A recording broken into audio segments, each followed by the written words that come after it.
Hello everyone, आप सभी का हमारे यूट्यूब चैनल में हार्दिक स्वागत है।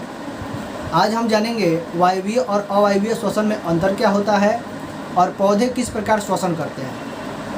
आगे पढ़ने से पहले हम लोग पीछे कल क्या पढ़े थे उसको थोड़ा सा जान लेते हैं। कल हमने पढ़ा था श्वसन के बारे में। श्वसन किसे कहते हैं, श्वसन से किसकी प्राप्ति होती है और श्वसन किन किन चरणों में पूरा होता है। एक बार फिर से हम बता दें, श्वसन के बारे में हमने पढ़ा था वह प्रक्रिया जिसके द्वारा जीवों को ऊर्जा की प्राप्ति होती है उसी को श्वसन कहते हैं। यह एक छोटी परिभाषा थी, हमने बताया था। इसके बाद एक और परिभाषा हमने बताया था जो बड़ी थी।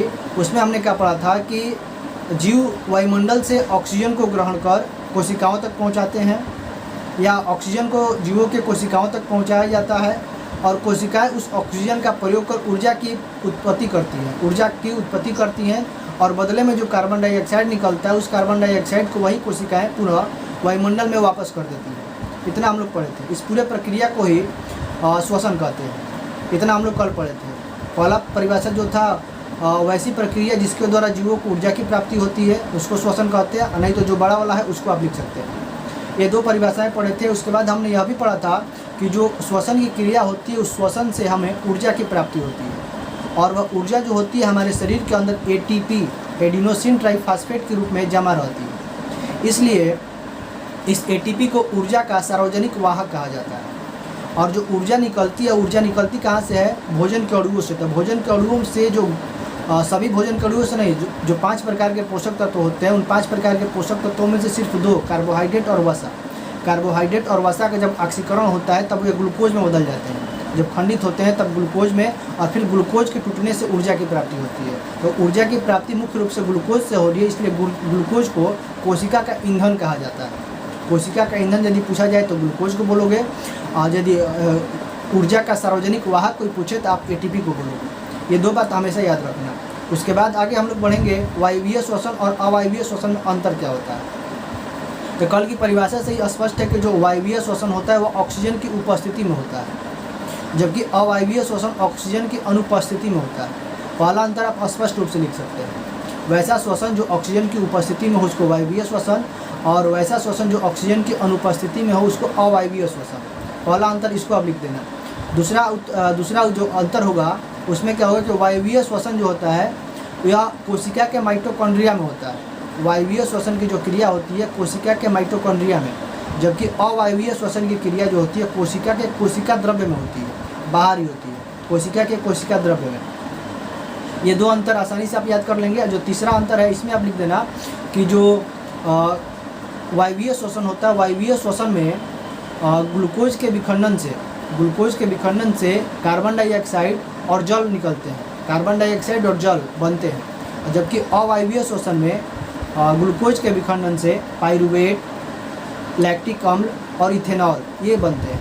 पाइरूवेट, लैक्टिक अम्ल और इथेनॉल बनते हैं अवायवीय श्वसन में, जबकि वायवीय श्वसन में कार्बन डाइऑक्साइड और जल बनते हैं। चौथा जो अंतर आप लिख दोगे कि वायवीय श्वसन में ग्लूकोज के विखंडन के फलस्वरूप बहुत सारी ऊर्जा निकलती है, ढेर सारी ऊर्जा निकलती है, जबकि अवायवीय श्वसन में ग्लूकोज के आंशिक विखंडन से कम ऊर्जा निकलती है। ये 4 अंतर आप आसानी से पढ़ लेना और इसको आसानी से कॉपी में लिख लेना। चारों अंतर पर्याप्त है और अच्छे भी हैं।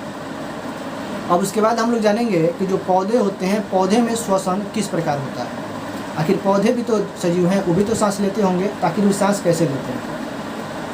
तो हम बता दें कि जो हमारे शरीर, जो जीव जंतु के शरीर होते हैं उनमें क्या होती है कि श्वसन के लिए विशेष अंग होते हैं। उन अंगों के द्वारा श्वसन की क्रिया पूरी की जाती है, जबकि पौधों में ऐसा कुछ नहीं। पौधों में श्वसन के लिए कोई विशेष अंग नहीं होते कि जैसे हमारे शरीर में फेफड़ा हो गया उसकी वजह से सांस लेते हैं हम, श्वसन की क्रिया जो होती है पूरी की जाती है, या जो नासिका हो गया, नासिका से ऑक्सीजन अंदर जाता है। तो ऐसा कोई विशेष अंग उनमें नहीं होता।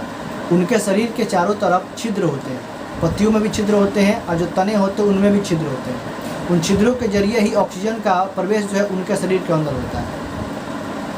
एक लाइन में यदि आपसे कोई पूछे कि पौधे किस प्रक्रिया के द्वारा श्वसन करते हैं तो आप डायरेक्ट विसरण बोलेंगे। विसरण के द्वारा ही पौधे जो है अपने श्वसन की क्रिया पूरी करते हैं। लेकिन यदि आपसे कोई डिटेल में पूछे तब आप बोलिएगा कि पौधे के शरीर में या पौधे के पत्तियों और उनके तनों में महीन छिद्र होते हैं, जिनको क्रमशः रंध्र और वातरंध्र कहते हैं। जो पत्तियों के छिद्र होते हैं उनको रंध्र कहा जाता है, अंग्रेजी में स्टोमाटा, और जो तने के जो छिलके होते हैं, जो तने होते हैं, उनमें भी महीन महीन छिद्र होते हैं, इनको वातरंध्र कहा जाता है। इसके अलावा जो उनकी कोशिकाएं होती है, कोशिकाओं के अंतरकोशिकीय स्थान, कोशिका के बीच थोड़े थोड़े रिक्त स्थान होते हैं, उन रिक्त स्थान में भी महीन छिद्र होते हैं, इनको अंतरकोशिकीय स्थान कहा जाता है।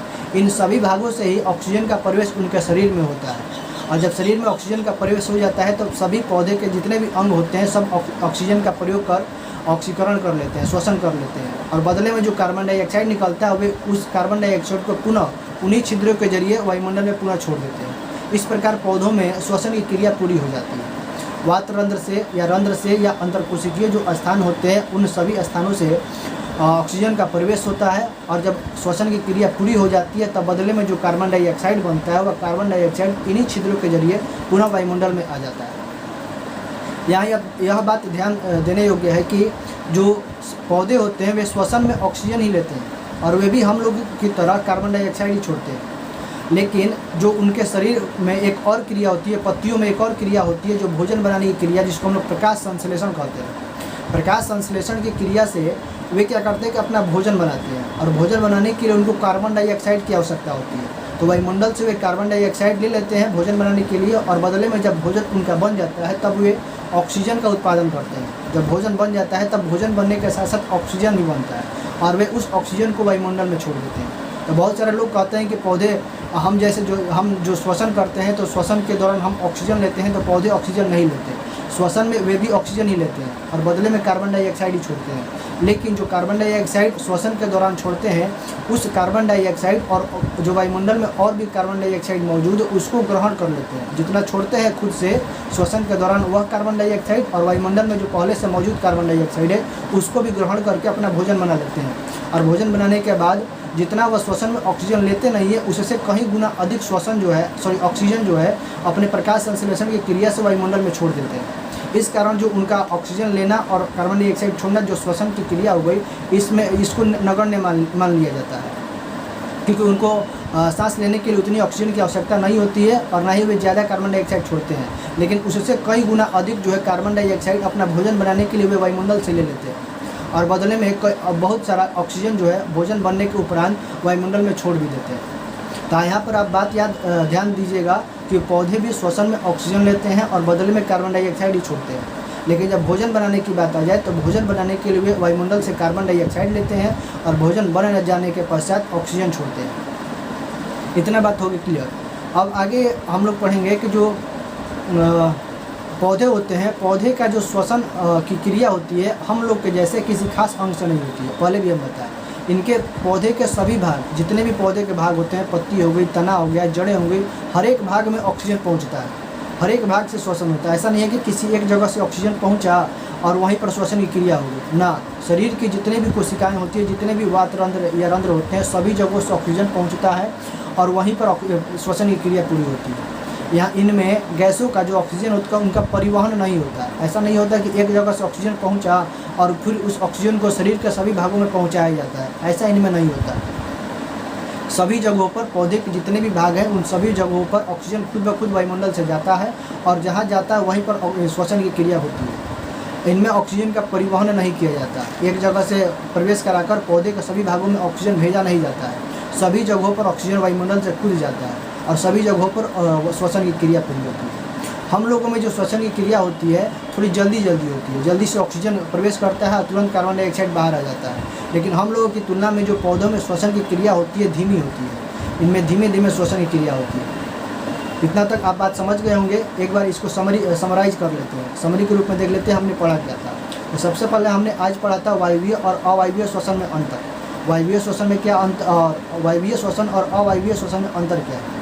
तो पहला अंतर हमने बताया था कि जो वायवीय श्वसन होता है वह ऑक्सीजन की उपस्थिति में होता है, और जबकि अवायवीय श्वसन जो होता है वह ऑक्सीजन की अनुपस्थिति में होता है। उसके बाद हमने दूसरा अंतर बताया था कि जो वायवीय श्वसन होता है वह कोशिका के माइटोकॉन्ड्रिया में होता है, और जबकि अवायवीय श्वसन जो होता है कोशिका द्रव्य में होता है। उसके बाद हमने तीसरा जो अंतर बताया था, वायवीय श्वसन में ग्लूकोज के पूर्ण ऑक्सीकरण से कार्बन डाइऑक्साइड और जल बनते हैं, जबकि अवायवीय श्वसन में ग्लूकोज के आंशिक विखंडन से पाइरुवेट, लैक्टिक एसिड और इथेनॉल बनते हैं। उसके बाद जो चौथा हमने अंतर बताया था, हमने बताया था कि जो वायवीय श्वसन होता है उसमें ढेर सारी ऊर्जा निकलती हैं, और जबकि अवायवीय श्वसन में कम ऊर्जा निकलती है। इतना हम लोग शुरू में पढ़े थे। उसके बाद हमने पढ़ा था कि पौधों में श्वसन किस प्रकार होता है। तो पौधों में श्वसन की क्रिया विसरण के द्वारा पूरी होती है। उनमें हम जैसे जंतुओं के जैसे उनमें कोई खास अंग श्वसन के लिए नहीं होते। वे सीधे वायुमंडल से ऑक्सीजन को अपने रंध्रों की सहायता से या वात रंध्रों या अंतरकोशिकीय जो स्थान होता है उन सभी स्थानों से ऑक्सीजन को सीधे ग्रहण कर लेते हैं और ग्रहण करने के पश्चात श्वसन की क्रिया प्रारंभ करते हैं। बदले में जो कार्बन डाइऑक्साइड बनता है उन कार्बन डाइऑक्साइड को उन्हीं छिद्रों के जरिए, रंध्र हो गया, वात रंध्र हो गया या अंतरकोशिकीय स्थान हो गया, उन्हीं के जरिए पुनः वायुमंडल में छोड़ देते हैं। इस प्रकार श्वसन की क्रिया इनमें पूरी हो जाती है। दूसरा बात हमने पढ़ा था कि श्वसन के अलावे श्वसन में ये कार्बन डाइऑक्साइड वायुमंडल में छोड़ते हैं, लेकिन कार्बन डाइऑक्साइड जितना छोड़ते हैं उससे कई गुना अधिक ये अवशोषित भी कर लेते हैं अपने भोजन बनाने के लिए। भोजन बनाने की क्रिया जो होती है दिन में होती है, तो दिन में ये कार्बन डाइऑक्साइड ग्रहण करते हैं और ढेर सारा ऑक्सीजन वायुमंडल में छोड़ देते हैं। लेकिन रात्रि की यदि बात की जाए तो रात्रि में प्रकाश संश्लेषण की क्रिया नहीं होती है, क्योंकि सूर्य का प्रकाश नहीं रहता है। सूर्य के प्रकाश नहीं रहने के कारण प्रकाश संश्लेषण की क्रिया रात्रि में नहीं होती है, तो ये वायुमंडल से कार्बन डाइऑक्साइड नहीं लेते और न ही भोजन बनाने के पश्चात जो ऑक्सीजन छोड़ा जाता है ना ये ऑक्सीजन छोड़ते हैं। तो इनमें रात्रि में केवल श्वसन की क्रिया होती है, प्रकाश संश्लेषण की क्रिया नहीं होती है। केवल ये सांस लेते हैं और छोड़ते हैं। तो सांस लेने में कौन सी गैस लेते हैं? ऑक्सीजन ही लेते हैं। और बदले में कौन सी गैस छोड़ते हैं? कार्बन डाइऑक्साइड छोड़ते हैं। इस कारण कहा जाता है कि रात्रि में हमें पेड़ों के जो बड़े बड़े पेड़ होते हैं उनके नीचे नहीं सोना चाहिए। क्यों नहीं सोना चाहिए? क्योंकि रात्रि में वे भी श्वसन ही करते हैं, प्रकाश संश्लेषण तो करते नहीं है, क्योंकि सूर्य का प्रकाश रात्रि में रहता नहीं है और सूर्य का प्रकाश नहीं रहता है तो प्रकाश संश्लेषण न होने के कारण वे ऑक्सीजन नहीं छोड़ पाते। तो हम ही लोग की तरह वे भी होते हैं, रात्रि के समय ऑक्सीजन ही लेते हैं। हम जो श्वसन में ऑक्सीजन लेते हैं उसी प्रकार वे भी ऑक्सीजन लेते हैं। तो हमसे वे विशाल होते हैं, तो हमसे ज़्यादा ऑक्सीजन वे ग्रहण कर लेंगे। इस कारण रात्रि के समय हमें सांस लेने में घुटन महसूस होती है। इसी कारण हमको रात्रि में पेड़ों के नीचे नहीं सोना चाहिए, ऐसी सलाह दी जाती है। वीडियो अच्छा लगे हो तो प्लीज़ चैनल को सब्सक्राइब कर लें, बेल आइकन को भी दबा दें ताकि अगली वीडियो की नोटिफिकेशन आप तक आसानी से पहुँच जाए। तब तक के लिए धन्यवाद।